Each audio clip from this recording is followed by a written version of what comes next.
barbajana, dijera mi madre. ¿Cómo estás, Rosario? Querida Adela. Muchas gracias. Qué gusto me da verte. Ay, igualmente. Ya que acabó la elección y la campaña, hemos andado de abuelas. Dejarnos. Hemos andado de abuelas. Pues yo a distancia, mana, pero sí. ¿Cómo va la criatura? Ay, ya enorme. ¿Cuánto tiene? 7 meses y medio, el Mateo. ¡Wow!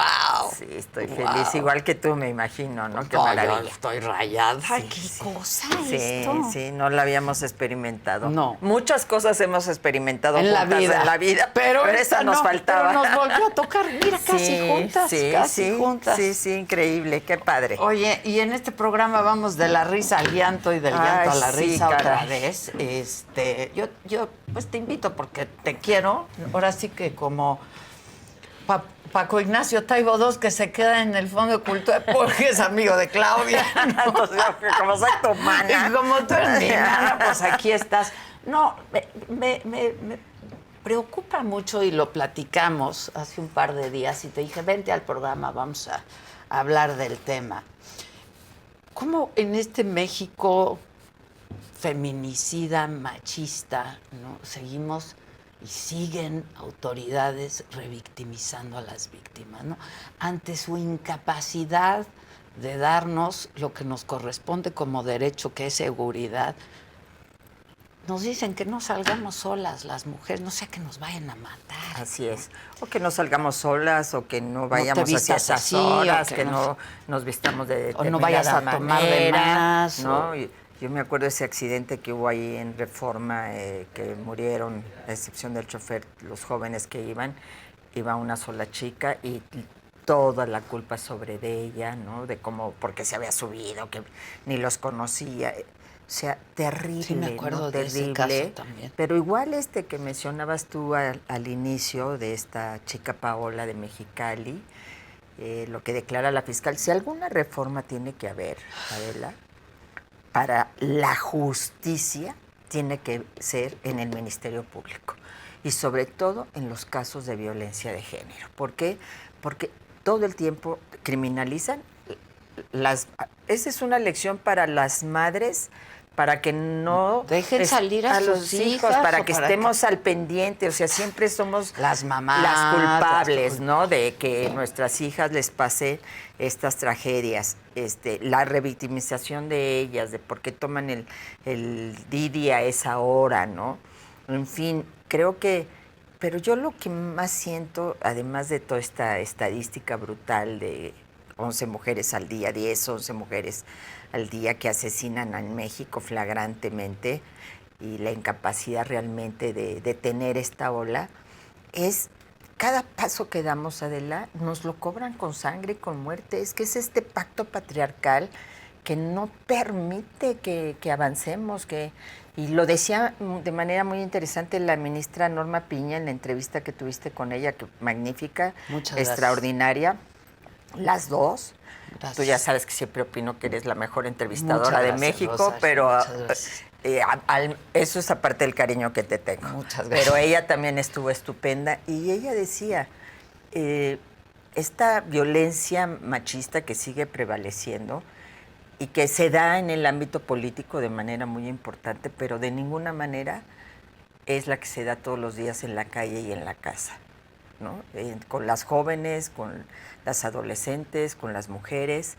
Y entonces avanzamos, aparentemente tenemos mujer presidenta próximamente, pero al mismo tiempo nos matan todos los días, al mismo tiempo nos persiguen todos los días, al mismo tiempo nos atacan políticamente cuando es una mujer poderosa y no sumisa, como es el caso de Norma Piña. Yo ya digo que tiene que tipificarse el delito de tentativa de feminicidio político, porque la idea es destruir, sí, qué cosa, es matar en el ámbito político. Entonces, sí creo que vivimos en ese sentido un momento oscuro, y yo no veo realmente que esto esté en la agenda ni de la próxima presidenta, que debiera, porque es mujer, tiene mayor compromiso, y veo el feminismo callado, Adela, que eso es lo que más me preocupa. Fíjate que pues yo te conocí cuando hice el programa de Mujeres Trabajando. Así es. Estamos hablando hace más de 20 años. Ay, no digas ya tantas cosas. tantas informaciones. Y seguimos hablando de los mismos temas. Así es. No quiere decir que no hayamos avanzado. Hemos avanzado. Porque sería, pues, no decir la verdad, ¿no? Hemos avanzado mucho al grado que hoy tenemos a una presidenta mujer. Pensábamos que no lo íbamos a ver, ¿no? Pero esta cosa de que sigue muy acendrado este machismo y esta misoginia, incluso en las mismas mujeres, pues estamos viendo a la fiscal no sé qué tiene en la cabeza, si es que tiene, no, en el corazón, si es que tiene, decir, pues no salgan solas, ¿no? Sí, no salgan solas porque entonces, pues les puede pasar esto. En lugar de decir, porque yo soy estos una incapaz, son los protocolos que ahora claro, vamos a poner en marcha porque hemos fracasado y asumimos la responsabilidad y tenemos que generar espacios seguros para las mujeres y ciudades seguras para las mujeres, que hay además estrategias y políticas públicas que ha recomendado la ONU y que pueden ponerse en marcha precisamente para eso. Me encantó la respuesta de las mujeres y de la sociedad civil en Mexicali, que se organizaron y pusieron sus carros para que sean como taxis rosas, rosas, ¿no? sí, los famosos taxis rosas. Pero los pusieron las mujeres, ¿sí? Pusieron los autos y dijeron, a ver, ni una más. Y tenemos que tomar medidas, pero esas deben ser políticas públicas, además de la parte de la justicia y de la seguridad, políticas públicas que garanticen que las mujeres podamos salir tranquilamente en la noche y regresar con vida a nuestras casas. Ese es el gran miedo de todas las madres. Tú y yo somos madres.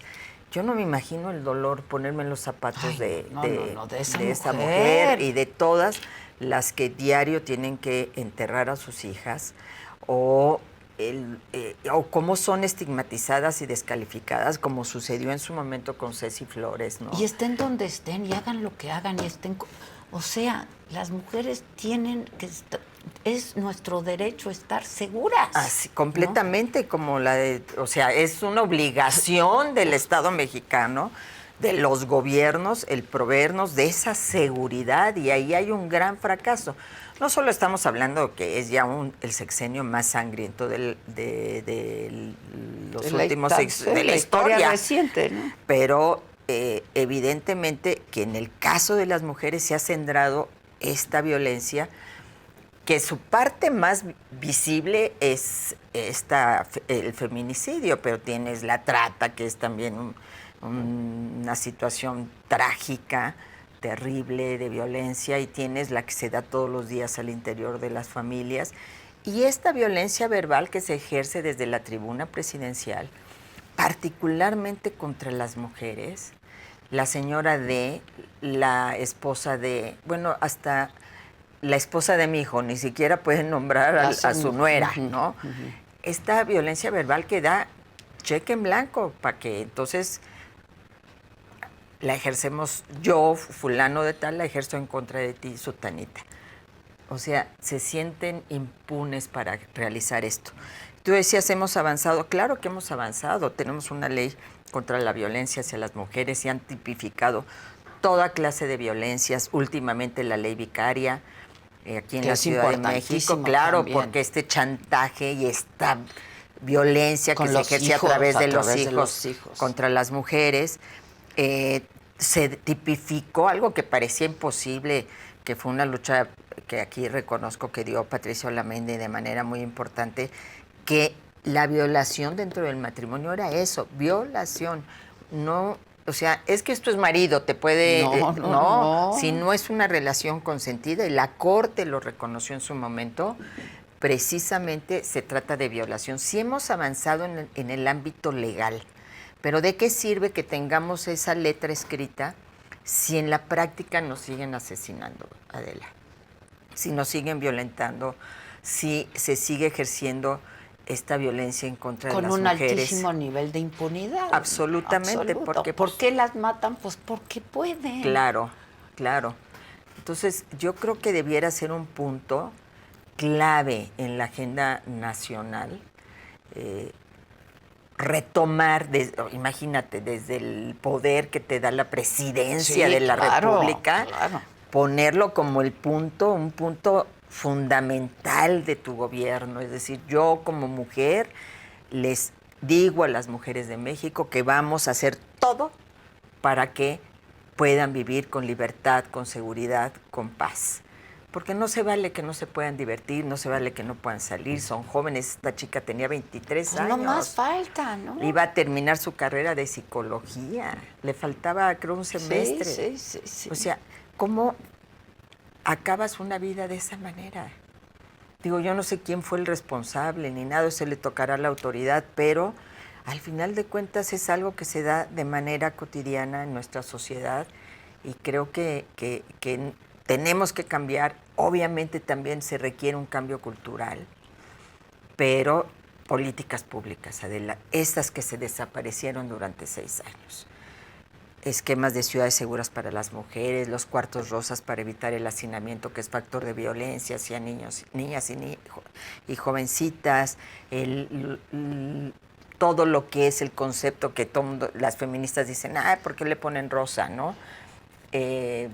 O una parte del feminismo. Sí, bueno, no pues importa. como se llamen, Pues como moradas, se verdes, llame, pero estrategias que signifiquen seguridad para las mujeres, sobre todo en el transporte y en el transporte nocturno, para que puedan salir con tranquilidad y los padres y las madres nos podamos quedar también con tranquilidad de que nuestras hijas salen.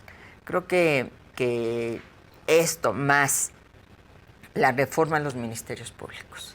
Sí. Porque los ministerios públicos te siguen diciendo, pero mira cómo vienes vestida cuando vas a levantar la denuncia. Pero si la fiscal dijo. Sí, la de Baja California. Si la fiscal Bueno, dijo. y el que pusiste también de Guerrero. De Guerrero. Sí, toda la culpa la tenemos las madres mamá. Y ellas por salir, ellas por vestir, ellas por andar buscando a sus hijos, ¿no? Como es el caso de Ceci Alguien decía Flores. por aquí, ya se pusieron en plan feminista. A ver, esto es una realidad, digo, Claro. y lo hacemos pues porque queremos, ¿no? ¿O no? Sí. Porque Sí. podemos, porque queremos, pero por necesidad, Claro, ¿no? ¿no? Y hablar de estos temas. Y entonces, ¿en qué plan se quieren que espantan nos porque pongamos? rompen un cristal, pero si matan mujeres. No, bueno, todo mundo dijo, qué terrible lo que le pasó a Trump aquí en México. Sí. Todo mundo sacó sus twitters y la violencia no resuelve y tal. Pero, y los candidatos que mataron aquí. Para empezar, pero ¿y las mujeres? ¿Y las ¿Qué mujeres? es feminismo decir que no queremos que nos maten? ¿Que tenemos derecho a una vida segura? Pues sí, digo, claro que es feminismo el poner y visibilizar estos asuntos. Es nuestra lucha de años, de décadas. De décadas. De décadas. Pero es algo de humanidad, de sensibilidad, de empatía y de ponernos en los zapatos de esas madres. Todos, hombres y mujeres. No es tema nada más de las mujeres. Hombres y mujeres en el dolor de esa madre que pedía que su hija regresara a casa viva. Que no importa lo que haya hecho, que por favor, que... Regrésenmela. Y encontrarla muerta. O sea, eso lo podemos descalificar diciendo, ya se pusieron en su plan feminista. No, eso es un profundo dolor que atraviesa México. Eso es lo que tenemos que entender y si queremos... Todos tienen hijas, todos tienen madre. Bueno, así es, hermanas. ¿no? Imagínate ese dolor de una madre. Es decir, yo creo que no tiene nada que ver con el feminismo. Sí me duele que las feministas se callen ante ataques contra la ministra Norma Pilla, por ejemplo. Que no digan nada. Sobre todo las que están en los espacios legislativos, que hay varias. Muchas mujeres feministas que han luchado durante muchos años. ¿Y por qué se callan? ¿Por qué lo permiten? Como si fuera un ministro presidente de la Corte, hasta se lo preguntaste, un ministro presidente de la Corte, ¿alguien hubiera llevado un ataúd enfrente de la Corte si fuera un hombre? Yo creo que no. Claro que no. Yo creo que no. Claro que no, jamás. Jamás. Entonces, son aspectos muy sutiles, pero reales que están ahí y que nosotros, claro, con nuestra mirada feminista lo podemos ver. Pero es un hecho cotidiano esta violencia hacia las mujeres. No podemos normalizarla, ¿sabes? Claro que no. O sea, fue Paola, pero fue Devani, pero fue la otra, pero fue la esas niña son las que fue a jugar que a la, sabemos, con ¿no? la vecina. Así es. O sea, ¿qué es esto? Esto es ¿no? lo que sabemos, pero la estadística es brutal, de 10 a 11 mujeres todos los días. Por el hecho de ser mujeres. Por el hecho de ser mujeres. Y luego el gran argumento, pero si matan a más hombres. No, sí, pero no es por que ser no hombres, entienden, no entienden que aquí es un tema de violencia de género, es porque son mujeres, porque hay una relación de poder de ese abusador con relación a esa víctima. Sí. Punto. Sí, punto. Es totalmente diferente al señor que se mató en la cantina a balazos, pues. Son cosas completamente diferentes. Y mira, lo más grave es que son cuestiones que durante años hemos luchado, hemos planteado, hemos señalado y creíamos que ya se entendían y de repente vamos para atrás. Es que yo por eso te dije, ¿tú crees que debiéramos retomar el programa que hacía yo hace 20 y tantos años? Me dijiste, sí. Y yo digo, no, o sea, según yo ya no tendríamos por qué hacer ese programa. Bueno, pero ¿no? si tenemos que estar luchando para que haya autoridades electorales autónomas, para que nuestro Poder Judicial siga siendo un contrapeso, que pensabas que ya eran temas superados, ¿no? Sí, cuando escucho a mi queridísimo, bueno, ya no tan queridísimo amigo Leonel Godoy, y ya no tan amigo, hace muchos años que no lo veo, decir que los tratados internacionales no obligan a México, que él todo el tiempo para la discusión de la reforma judicial escucha que hablan de la Corte Interamericana, cuando no nos obliga.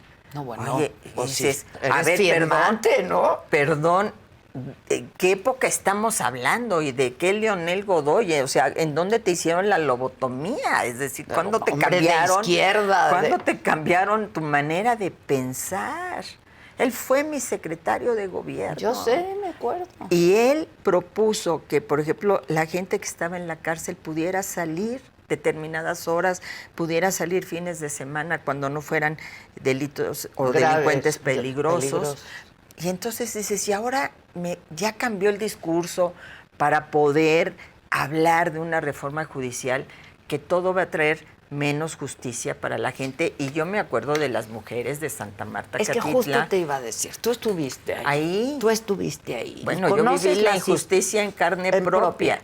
Pero además viste las historias, ¿no? No solo viví la historia, viví las historias, viví el momento histórico en el que el exministro Saldívar fue a la cárcel y escuchó a las mujeres. Y él se dio cuenta. Yo me acuerdo que te pregunté y me dijiste, salió muy conmovido. Bueno, lloraba su esposa, lloraba la asistente que siempre ha tenido, lloraba Alpizar, él casi lloraba, habló con un nudo en la garganta y se dio cuenta que el tema tiene que ver mucho con los ministerios públicos. Y tiene que ver con que hay cuotas y entonces hay que llevar, no me importa si eres culpable, eres inocente, hay que llevarte a la cárcel. Tiene que ver con una visión punitiva.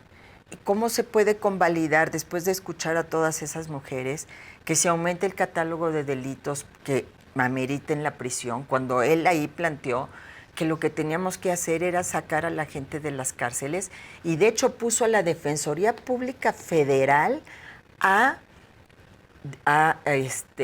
defender a mujeres de causa común.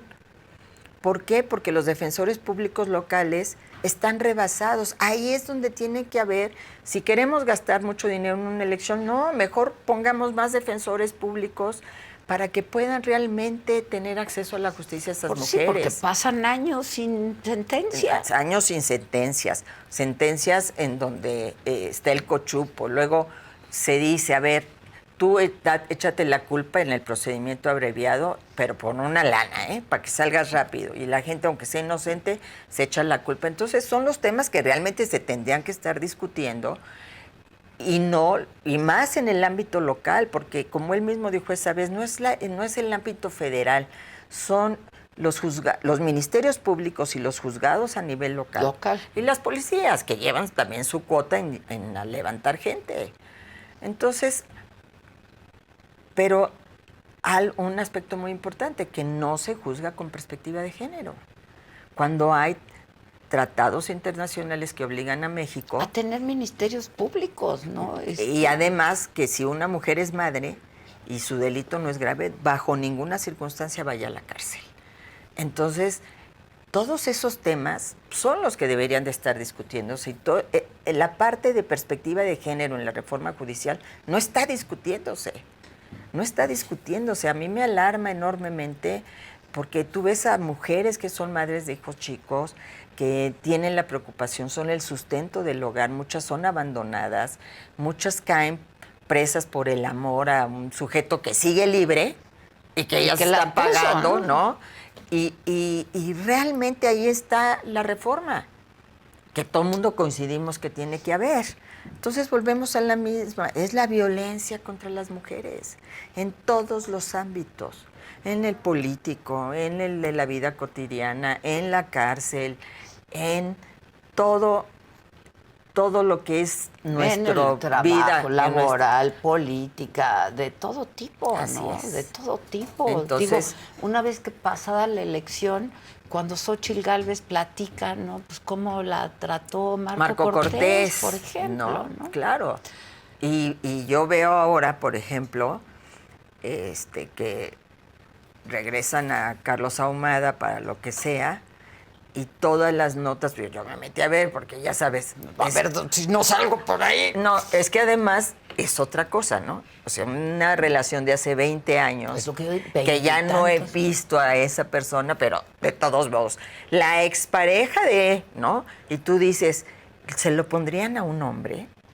Pero olvídate de Rosario.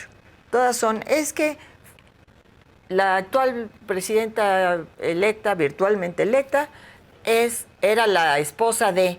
¿Y? Sí. O sea, pasaron 20 años. ¿Por qué tienen que atraer a colación que en ese momento, o sea, ahorita ya está casada con otra persona, ya no tiene nada que ver? Y sin embargo, el tema es que ella tenía que ver con el personaje X. Yo creo que esa es la violencia que se ejerce también simbólica contra las mujeres. No lo podemos permitir ni de un lado ni de otro, ni hacia Xóchitl ni hacia Claudia. No, más allá de las lado. Diferencias políticas que podamos tener. Somos mujeres y así es. Tenemos y abrazamos la misma causa. Tenemos que ser sororas, ¿no? Exacto, tenemos que abrazar la misma causa. Eso no quiere decir que no discutas políticamente y no difieras políticamente. Ese es otro tema, ¿no? Que está bien. Eso pues no tiene nada que ver con el género. Ya estaríamos mal de que no lo hiciéramos, claro, cuando hemos luchado por eso. Pero lo que no puede ser es que sigan matando mujeres. Exactamente. Y que sigan violando mujeres y violentando mujeres, ¿no? Con el lenguaje, hasta con el físico de las abuso, mujeres. Es que hay abuso. Es brutal. Yo veía la entrevista con la ministra Norma Piña y decía, qué terrible este año y medio que tú comentas que ella llegó y que me dio mucha risa que, oye, qué gran capacidad tiene de destrucción, ¿no? En año y medio es una superwoman poderosa, pero vivir todos los días con esos ataques, todos los días, siendo la presidenta de uno de los poderes de la Unión, es terrible.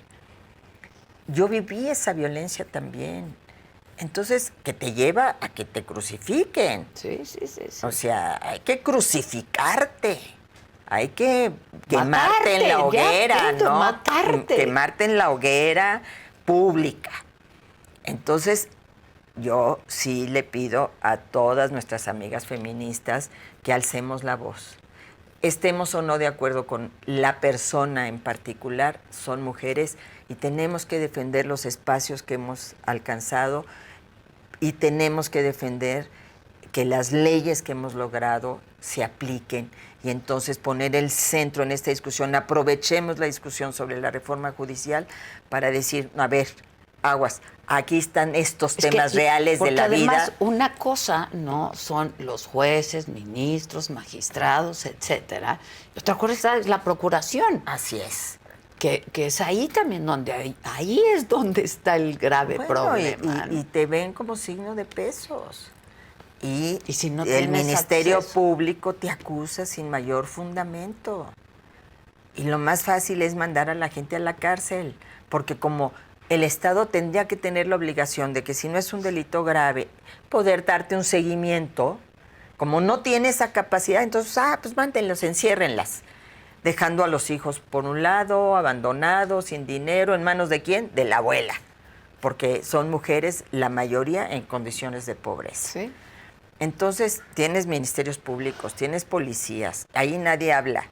Nadie habla de la reforma al Ministerio Público como una de las grandes reformas que tenemos que hacer. Pensamos que con la Fiscalía Autónoma íbamos a resolver el problema, no se resolvió. No se habla de, a nivel local, cómo no hay. Mira, yo les daba los protocolos para juzgar con perspectiva de género que tiene la Corte, daba mis cursitos allá adentro. Es que ustedes cuando vayan les redactaba, díganle a juez señor, yo tengo hijos. Sí, ahí en Santa Marta. ¿No? Díganle al juez que ustedes son mamás, que tienen hijos pequeños, que les dé la oportunidad de seguir esto en libertad. Ustedes se van a presentar, les redactaba hasta qué iban a decir. Les decía, así dice el protocolo de la Corte, así dice la jurisprudencia de la Corte, a propósito de que sí, la Corte ha sido en ese sentido bastante a favor de los derechos de la mujer, humanos, sí, humanos y de los derechos de las mujeres. Entonces, hay protocolos, hay jurisprudencias y sin embargo no se aplican. Entonces, eso es lo que tendríamos que estar discutiendo.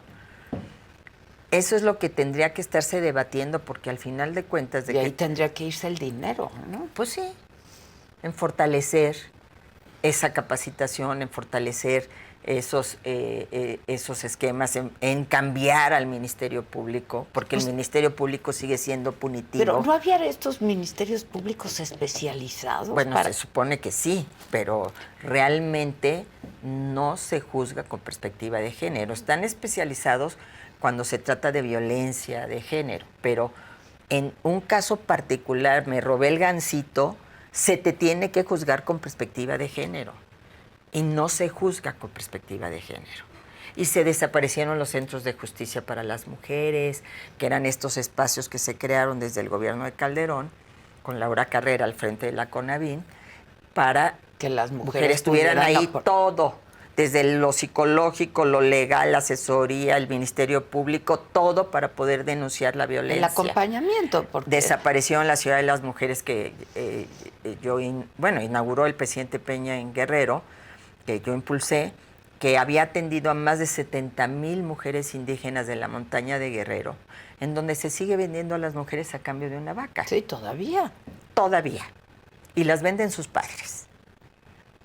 Sí, bueno, el programa de Mujeres Trabajando fue justo porque yo fui a cubrir una nota, San Juan Chamula, porque vendieron a una niña de 8 años por una lata de cervezas o por una vaca, ¿no? En matrimonio con un señor. Y a raíz de eso dije, esto no puede estar ocurriendo todavía. Y sigue pasando. Sí, ya son 20 años después. Y sigue pasando. En el tema. No, sigue pasando. Y tú vete a ciertos poblados de Tlaxcala y vete a la montaña de Guerrero y vete a ciertas partes de Oaxaca. Es decir, sigue siendo una realidad que se vendan a las niñas. Y, bueno, hasta hace muy poco teníamos más castigado el abigeato que la violencia, la violación de una mujer. Entonces... sí hemos logrado que esto sí se tipifique, que sí haya penas, que sí se castigue, pero si no se logra en la vida cotidiana que haya justicia o haya seguridad, porque como tú dices, hablamos en pasado, lo dijiste en la entrada del programa, ya nos la mataron. Pues no, lo que no queremos es que las maten. Entonces, ¿qué vamos a hacer para evitar eso? Eso es lo que tenemos que poner en el centro. Yo espero de veras... todavía no sabemos quién va a estar al frente del Instituto de las Mujeres. El que tengamos un gabinete paritario no es garantía de nada. Lo tuvimos este sexenio y sin embargo hubo retrocesos, porque tú dices, pues mujeres trabajando, sí, las mujeres trabajando, pero ya no tienen escuelas de tiempo completo, no tienen estancias infantiles, y eso también es un riesgo para los niños y las niñas. Pues ¿dónde están? En la calle. Sí. Pues si ese programa de escuelas de tiempo completo surgió de la sociedad civil en Ciudad Juárez. ¿Por qué? Porque y lo que hizo había un sido padre. un modelo exitoso. Lo hizo un padre. ¿Por qué? Porque las mujeres iban a la maquila a las 5 de la mañana y regresaban ya en la noche, si es que regresaban. Porque las mataban. Las mataban. Entonces, este padre, no recuerdo el nombre, puso su escuela de tiempo completo. Entonces ahí llegaban las mamás a dejar a los niños, ahí desayunaban, ahí iban a la escuela, ahí regresaban a comer, ¿no? Y entonces se empezó a hacer el programa en Ciudad Juárez. Yo visité ahí, y Clara Torres, que estuvo al principio en estancias infantiles en el gobierno del presidente López Obrador, renunció porque como se desaparecieron, dijo, yo no puedo convalidar esto, fue una de las grandes promotoras de estos modelos en Ciudad Juárez precisamente. Entonces, esos modelos muy exitosos que surgieron de la necesidad de la sociedad civil, de la falta de políticas públicas, y entonces se crearon, ahora sí que por necesidad, hay que volverlos a retomar como las políticas públicas centrales para garantizar ya no solo la seguridad de las mujeres, sino de nuestras niñas y nuestros niños, claro, que son el interés superior de la infancia. ¿Ves dónde están los niños hoy? De sicarios, ¿no? Absolutamente, absolutamente. En la calle. En la calle. En la calle, porque ¿cuál era el sentido de la escuela de tiempo completo? Tú sales, checas a las 3 de la tarde tu tarjeta en el trabajo, pero tus hijos están a las 12 del día en la calle si se trata de escuela pública. ¿Qué pasa en ese periodo si no hay la supervisión de un adulto? O el accidente en la casa, que sabemos que es un número muy importante, o están en la calle, donde buscan identidad. Primero en el grupito, luego en la pandilla, posteriormente ya pasan a otros niveles. Entonces, pues la mamá tiene que trabajar para que ese niño coma o esa niña coma. No hay de otra, no tiene opción, no tiene alternativa, es la jefa del hogar. Entonces, estamos hablando de esquemas de seguridad, pero en otro sentido, no de policías y patrullas, no del ejército en las calles. De contención, de realmente una red. Exactamente, ¿no? De cuidados que nos permita también abonar en la seguridad. Pues ojalá, a partir del 1 de octubre se dé un giro. Una portada que decía, nunca más calladita te ves más bonita, ¿no? Y salía Claudia con un montón de mujeres. Porque desde ahí está la violencia. Así es. Así es. Y a mí, que nadie me diga que no lo ha vivido en una mesa, o en una junta, o en una escuela, no, donde las mujeres, o sea, casi vas a hablar y te ignoran. Claro. Ay, bueno, ya nosotros todavía nos tocaba, es la cruz de tu parroquia y la tienes que aguantar. Lo que pasa es que nosotras fuimos muy rebeldes. Sí, bueno, no más faltaba. Son cruces muy pesadas, ¿no? Demasiado. Pero, o sea, ¿no? A todas nos ha pasado. A todas. De calladita te ves más, no. Al contrario, hay que alzar la voz, hay que levantar la voz, hay que denunciar. Y hay que crear redes. Porque esta polarización que hay en el país, antes había alianzas entre todas. ¿A ti te tocó vivirlas? Yo invitaba, pero del PRI, pero del PAN, pero del PRD, de todos, pero de la sociedad civil, y todas nos sentábamos en una mesa juntas hablando del tema, de un tema. ¿No? Y en ese tema de mujeres siempre fuimos aliadas. Y salían y cosas. Por eso logramos la legislación que logramos. Pero la polarización nos ha dividido. No nos podemos ya ver unas con otras, sentar unas con otras. Yo creo que eso lo tenemos que superar. Ya hubo una elección y tenemos que darnos la mano pensando en esta realidad que estamos viviendo todos los días. Tenemos que poner ese interés por delante por encima de cualquier cosa. Nuestro interés político. Sin duda, ¿no? Definitivamente.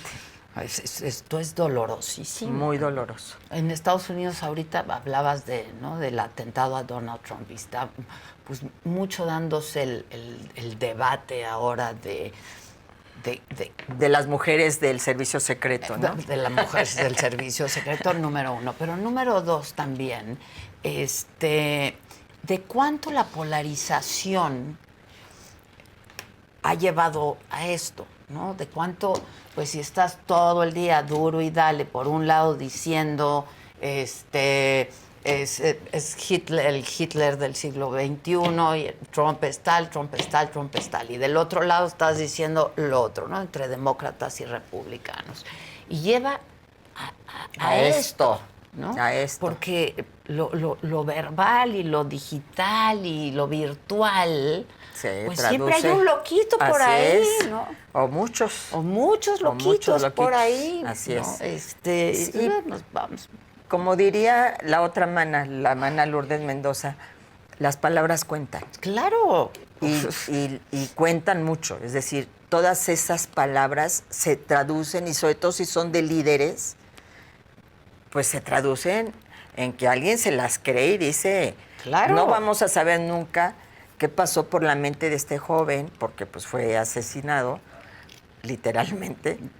Sí, lo abatieron. Lo abatieron y nunca vamos a saber, más que por lo que dicen de su celular y lo que encontraron, pero realmente, ¿qué lo llevó a esta circunstancia? Pero la otra parte del asunto es las fallas de la mujer del servicio secreto. Eso ¿no? se está hablando ahora, que porque era una mujer que estaba más bajita que el presidente. Es ¿no? increíble. Ese es ahora el debate. Sí. Entonces ya pongan a puros grandulones, señores. Digo, porque además pues se les fue, porque se reportaron por lo menos 2 minutos antes que había alguien en el techo. Sí. Varios incluso de los participantes en el evento dijeron, ahí está alguien, como 2 minutos previo, que no tiene nada que ver con el círculo cercano de seguridad del presidente, y lo bajó. Y todo, o sea, realmente ahora ya las mujeres no estamos capacitadas para realizar ese trabajo, ¿no? Nosotros tenemos que lavar los trastes y limpiar la casa, no andar de agentes del servicio secreto. Una vez más, violencia. Una vez más, discriminación. Sí. Una vez más, el estigma. Porque somos mujeres. ¿Cómo chingados se nos ocurrió nacer mujer?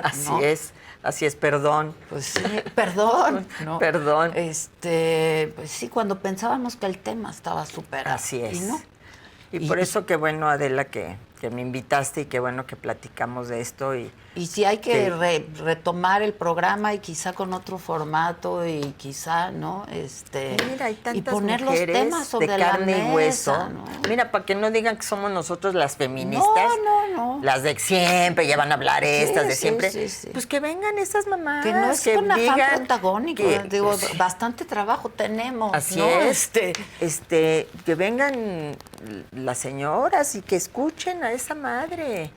Que escuchen, tú has entrevistado muchísimas veces a Ceci Flores, que escuchen ese dolor, que la gente te diga, tengo miedo de ser mujer, ya tenemos miedo otra vez de ser mujeres.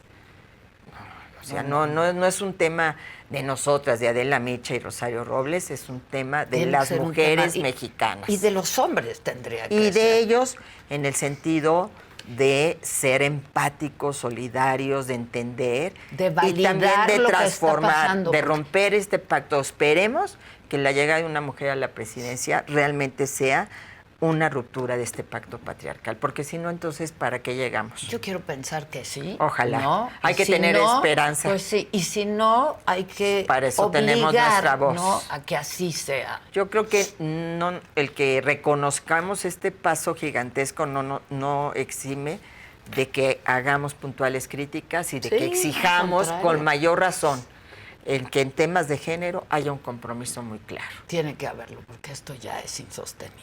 Verdaderamente insostenible. Así es. Es dolorosísimo. México está dolorido. Así es. O sea, es tanta increíble. Muerte y más, pues en este caso. Pues retomemos la bandera. Claro que sí, aquí me tienes, mi querida Adela. Como siempre. No. Te quiero mucho, te agradezco mucho y nos estaremos viendo. Claro que gracias. Sí. Muchas gracias a ti. A ustedes, como siempre, muchas gracias. Nos vemos mañana aquí, 9 de la mañana.